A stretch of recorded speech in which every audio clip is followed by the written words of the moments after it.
तुम्ही पाहत आहे निपाणी न्यूज चौफेर घडामोडी। निपाणीतील ज्येष्ठ नागरिक उमेश होनकांबळे यांचे निधन। निपाणी येथील चाटे मार्केट येथील रहिवाशी व निपाणी नगरपालिकेची माजी नगराध्यक्षा सौ सुनीता होनकांबळे यांचे वडील आज बुधवारी पहाटे आकस्मिक वृद्धापकाळाने निधन झालं। ते निधन समयी 81 वयाचे होते। त्यांच्या पश्चात 3 मुले, सुना, मुलगी, जावई, नातवंडे असा परिवार आहे।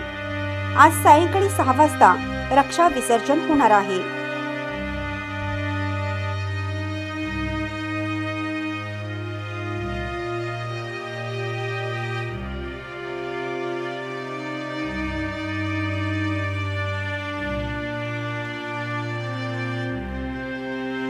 चॅनलला सबस्क्राइब केल्यामुळे बातम्या अपडेट तुमच्यापर्यंत लवकर पोहोचतील।